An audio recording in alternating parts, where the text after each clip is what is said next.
Puser, I Am a Filipino by Carlos P. Remollo. I am a Filipino, inheritor of a glorious past, hostage to the uncertain future.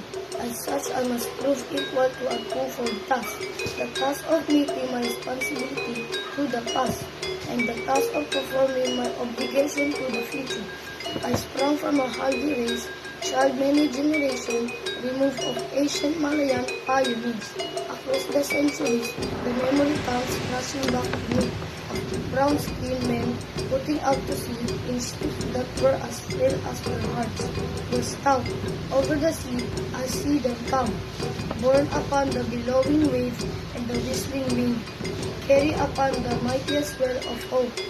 In the free abundance of a new land, there was to be their home, and their children's forever. The land they sought and found, every inch of shore that their eyes were set upon, every hill and mountain that beckoned to them with a green and purple invitation, every mile of rolling plain that their view encompassed, every river and lake that promised a plentiful living and the fruitfulness of commerce, is hollow spot to me.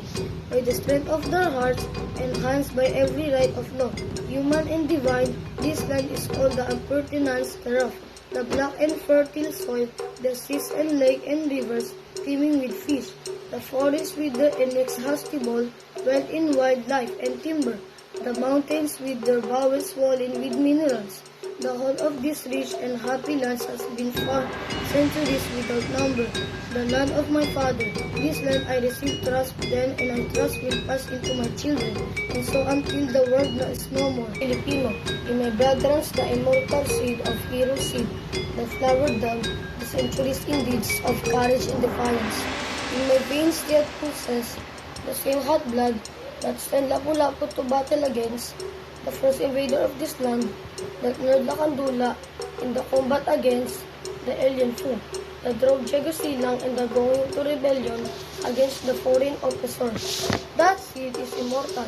It is the same seed that flowered in the heart of Jose Rizal that morning in the Bagong Bayan when a volley of shots put an end to all that was mortal of him and made his spirit deathless forever.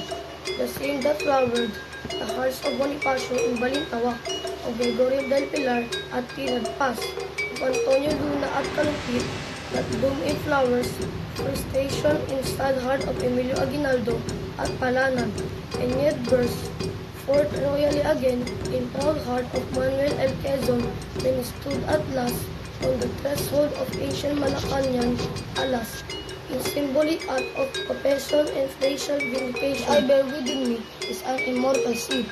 It is the mark of my manhood, the symbol of dignity as a human being.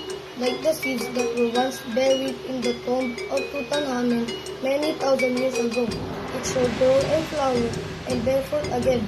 It is the insignia of my race, and my generation is but a stage in unending search of my people for freedom and happiness. I am a Filipino, child of marriage of the East and the West. The East, his languor and mysticism, his passivity and endurance, was my mother, and my star was the West that came thundering across the seas, with the cross and the sword and the machine.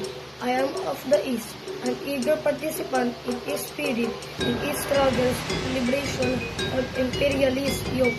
But I also know that the East must awake from its centuries sleep, shake off lethargy that has bound his limb, and start moving where destiny awaits. I too am on the West, and the vigorous people of the West has destroyed forever the peace and quiet that once were ours.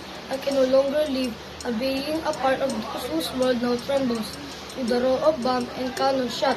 I cannot say of matter of universal life and death, or freedom and slavery for all mankind. That is concern me not, for no man and no nation is an island but a part of main.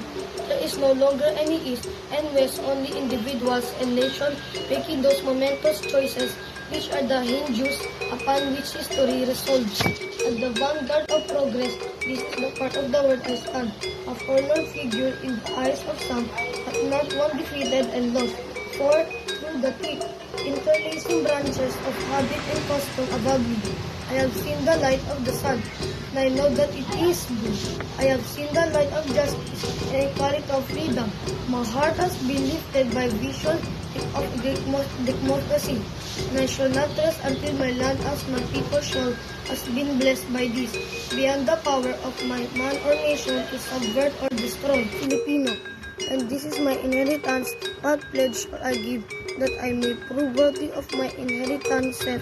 I shall give the pledge that has come ringing down the corridors of the century, and it shall be compounded of joyous cries of my Manayan, forebears when first they saw the contours of this land bloom before their eyes, out of the battle cries that have resounded in every field of combat, from Mactan to Tirad Pass, of the voices of my people when they sing, out of the lush green of these 7,000 isles, out of the heartstring of 16 million people, all vibrating to one song, I shall wave the mightiest fabric of my pledge, out of the song of my farmers at Sainan, when they go to labor in the fields, out of the sweat of hard-beaten pioneers in Malig and Coronadal, out of the silent endurance of steel doors at the Hearst and ominous grumbling of Pisan in Pampanga, out of the first cry of babies newly born and the lullabies that mothers sing,